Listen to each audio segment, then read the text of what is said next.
Hello बच्चों, आपका मधु Gupta channel पे एक बार फिर से स्वागत है। तो जैसा कि आप सबको पता है कि जेई मेंस का जो महाकुंभ है वो स्टार्ट हो चुका है और पहला दिन जेई मेंस का जा चुका है और आज दूसरा दिन है। ठीक है, पहले दिन के दोनों शिफ्ट के एग्जाम हो चुके हैं। ठीक है, तो जो मेरा एनालिसिस रहा, जो बच्चों ने बताया मुझे, ठीक है, तो पहले शिफ्ट की अगर मैं बात करूँ तो पहले शिफ्ट में हुआ क्या बच्चों ने, अब मेरे सराउंडिंग में जितने बच्चे थे जिन्होंने मुझे बताया, जितना मैंने सुना, उस हिसाब से केमिस्ट्री मॉडरेट लेवल का आया था। ठीक है, तो बच्चों ने क्या किया, जिनको केमिस्ट्री करने की आदत थी तो लेंथी बहुत था। जैसे कि मैं आपको बताऊं कि नीट 2025 का जैसा पेपर आया था ना केमिस्ट्री की बात कर रहा हूं, जिसमें क्या क्या था नीट 2025 में, स्टेटमेंट वाले क्वेश्चन थे। ठीक है, मोर देन वन करेक्ट जैसा क्वेश्चन बना दिया गया। वैसा ही इस बार जेईई मेंस 2026 ने किया है। ये जलवा तो दिखाना था ही ऑब्वियसली, ठीक है, क्योंकि एनटीए ही तो पेपर बना रहा है। तो उन्होंने क्या किया कि एक ही क्वेश्चन में छह स्टेटमेंट डाल दिए और फिर उसमें से पूछा कौन सा स्टेटमेंट सही है। तो काइंड ऑफ ये एक तरीके से मोर देन वन करेक्ट वाले क्वेश्चन बन गए। मतलब एक ही क्वेश्चन में आपको 6 क्वेश्चन सोचने थे और फिर आंसर आपको लगाना था।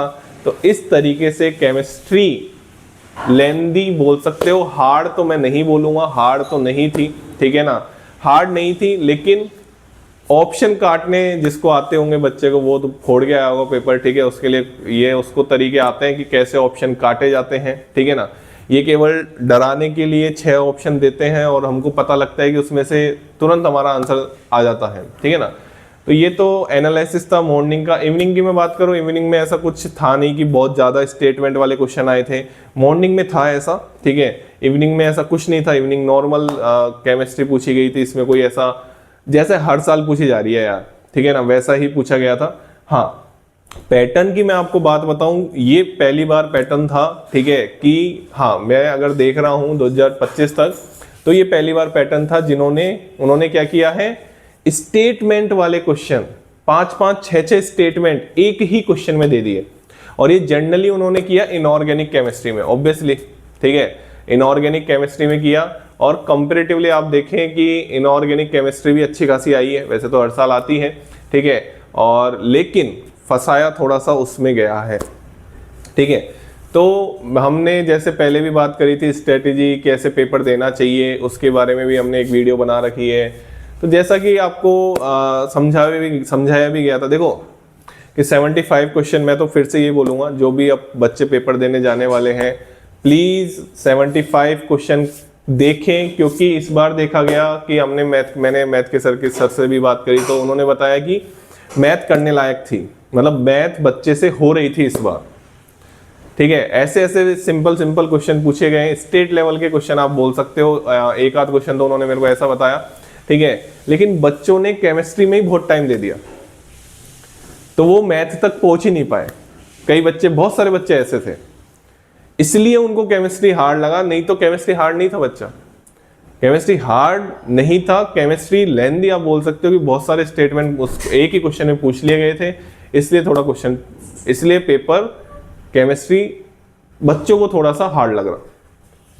तो वो तो यार पेपर बैलेंस करके, हमेशा हर साल पेपर बैलेंस करके आएगा कि एक पोर्शन तो आएगा ही आएगा। बट मैं फिर से एक बात बोल देता हूं, इनको डिस्कस करने से पहले अपना माइंडसेट, ये जो शिफ्ट में जो पेपर आ रहे हैं उनसे जिनके आने वाले शिफ्ट में पेपर हैं वो ना बना के जाएं। मैं आपको फिर से कह रहा हूं, आपका पेपर आप ही सबसे पहले देखोगे और आपको उसी टाइम पे उसी तरीके से प्लानिंग करनी पड़ेगी। मैं किसी भी बच्चे को नहीं बोला कि बच्चा केमिस्ट्री हार्ड आएगा या केमिस्ट्री ऐसा आएगा, कुछ भी नहीं बोला। मैंने केवल यही बोला है कि आपके पेपर में 75 क्वेश्चन आएंगे और आपको 75 क्वेश्चन देखने हैं किसी भी हालत में। तो यार ये तो बच्चे को ही जंग लड़नी पड़ती है, टीचर्स तो अब पेपर आने के बाद डिस्कस करते हैं। उस टाइम पे बैठोगे तो आप ही, और आपको ही उस टाइम पे अपने माइंड को समझाना पड़ेगा कि मेरे को 75 क्वेश्चन देखने हैं। बात समझ में आ गई? तो इस चीज का ध्यान रखना, नहीं तो पेपर छूट जाएगा आपका। और ये हर साल होता है और ये होता रहेगा। और ये चीज आप ही कर सकते हो क्योंकि आप उस चेयर पे बैठने वाले हो।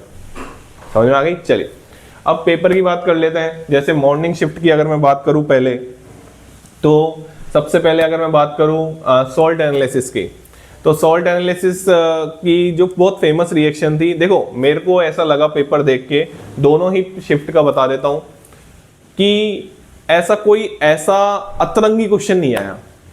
मैं मेनली फिजिकल इनऑर्गेनिक की अगर मैं बात करूं, ठीक है, ऑर्गेनिक की भी मैंने बात करी है सर से, तो ऐसा कोई अतरंगी क्वेश्चन नहीं आया जैसा जेईई मेंस चौंकाता है ना कि यार ये क्वेश्चन तो ऐसा आ गया, ऐसा कोई क्वेश्चन नहीं आया। एक आध क्वेश्चन बोल सकते हो, नहीं तो सब क्वेश्चन करने लायक थे। अगर कोई बच्चा शांति से किसी भी कोचिंग सेंटर पे अच्छे से पढ़ाई कर रहा है तो ये लगभग सारे क्वेश्चन उस बच्चे से करने लायक थे। पेपर भले ही लेंदी था लेकिन बच्चे बोल के आए कि सर हमने 22 अटेम्प्ट किया, 23 अटेम्प्ट किए हैं। इसका मतलब क्या है? पेपर हार्ड नहीं था, पेपर लेंदी था। सवा घंटा बच्चों ने केमिस्ट्री में दे दिया। देना 45 में निकलना है किसी भी हालत में, क्योंकि हमको क्वेश्चन कितने करने हैं? 75, ठीक है ना। चलिए, तो सॉल्ट एनालिसिस की एक सिंपल सी क्वेश्चन की तुरंत जल्दी ही मैं लेके आऊंगा क्वेश्चंस भी आप सबके लिए, ठीक है ना।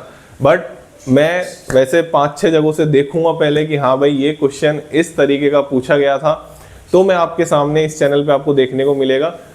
थोड़ा सा एक दिन बाद हो सकता है, लेकिन आपको सही तरीके से चीजें मिलने वाली है। चलिए, तो यहाँ पे सॉल्ट एनालिसिस का एक पीबी वाली रिएक्शन आई थी, बहुत सिंपल सी रिएक्शन थी, हर कोई टीचर लिखाता है, उसको कोई टेंशन वाली बात नहीं थी।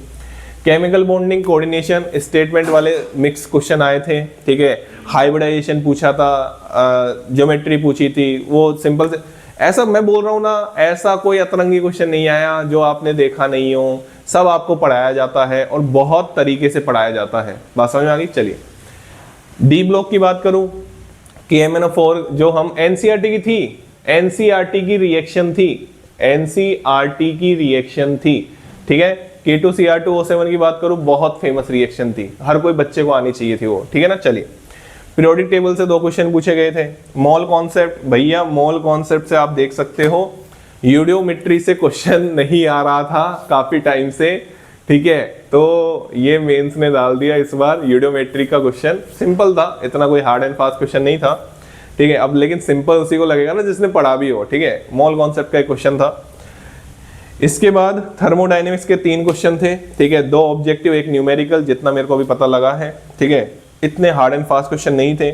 सॉल्यूशन कोलिगेटिव प्रॉपर्टी का क्वेश्चन था, एलिवेशन इन बॉइलिंग पॉइंट का, ठीक है ना। चलिए, एटॉमिक स्ट्रक्चर की बात, एटॉमिक स्ट्रक्चर से एक क्वेश्चन था, बायोमोलिक्यूल, अमीनो एसिड से एक क्वेश्चन था, ठीक है ना। केमिकल काइनेटिक्स, अब ये सब एनसीईआरटी से, कुछ भी बाहर से नहीं आया, एनसीईआरटी से।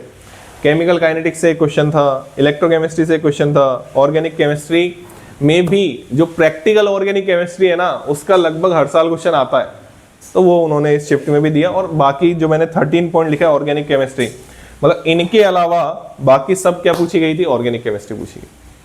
हाँ, कम आप आराम से देख सकते हैं कि हाँ, फिजिकल और इनऑर्गेनिक का थोड़ा वेटेज ज्यादा था इस शिफ्ट में, आप आराम से देख भी सकते हैं, ठीक है। चलिए, इवनिंग शिफ्ट की बात करें, मॉल कॉन्सेप्ट से 2 क्वेश्चन, देखो मॉल कॉन्सेप्ट से 2 क्वेश्चन।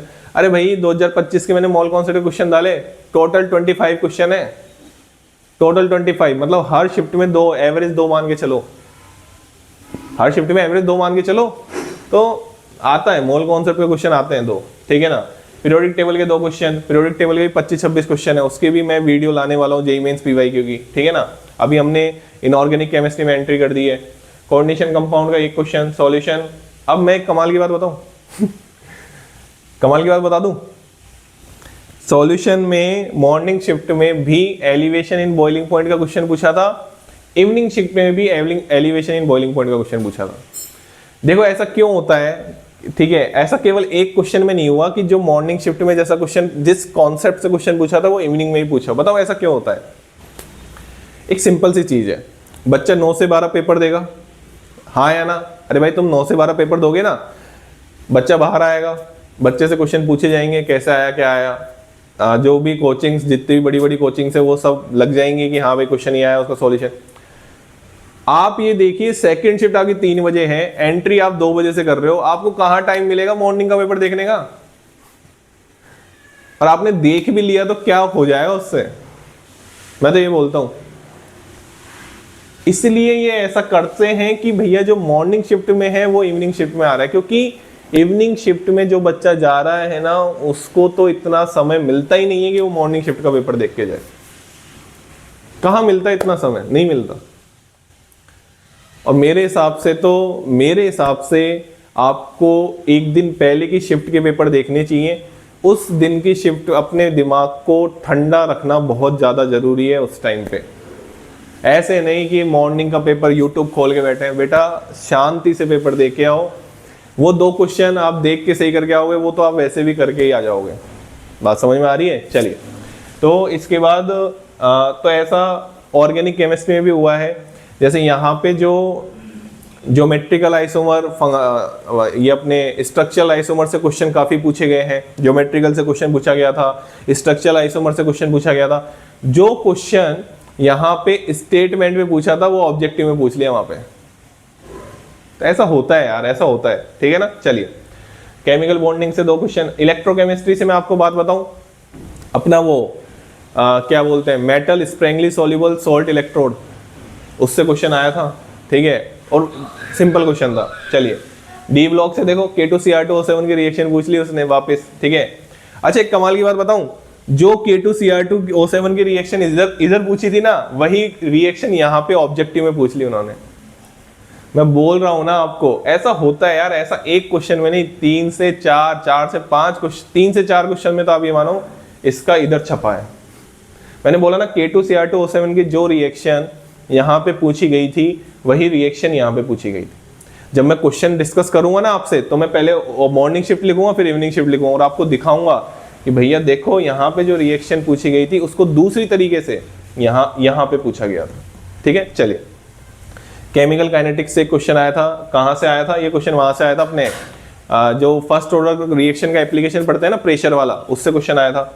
थर्मोडायनेमिक्स से एक क्वेश्चन देखने को मिला। एटॉमिक स्ट्रक्चर से हो सकता है एक से ज्यादा देखने को मिले हो, अभी तो मेरे को एक क्वेश्चन पता चला है। ये अपनी बामर पास्टियन वाली लाइन, इनसे आया था क्वेश्चन, वेवलेंथ कंपेयर करवा रहा था। चलिए, आयनिक इक्विलिब्रियम का तो भाई एक ऐसा क्वेश्चन उन्होंने पूछा जिसको है ना कॉन्सेप्ट आता होगा ना, उसके लिए 1 सेकंड का 1 सेकंड तो मैंने बहुत कम बोल दिया, 10 सेकंड का क्वेश्चन था वो। उन्होंने है ना मतलब मैं आपको एक चीज बताऊं कि उन्होंने डाइप्रोटिक वीक एसिड में, जैसे मैं फॉर एग्जांपल मैं इस क्वेश्चन की बात करूं अगर आपसे, तो इसमें उन्होंने पूछा था H2X में X2- की कंसंट्रेशन जो कि बराबर होती है किसके? K2 के। मतलब बिल्कुल ही फर्जी क्वेश्चन था, ठीक है ना। चलिए, बायोमोलिक्यूल से क्वेश्चन पूछा गया था, और बाकी तो ऑर्गेनिक केमिस्ट्री काफी पूछी गई थी, ठीक है ना। तो ये कुछ आपके सामने एनालिसिस है, मॉर्निंग शिफ्ट, इवनिंग शिफ्ट, आराम से आप देख सकते हैं। मैं क्वेश्चन लेके आऊंगा, जरूर लेके आऊंगा, जेईई मेन 2026 के जल्द ही लेके आऊंगा, ठीक है ना।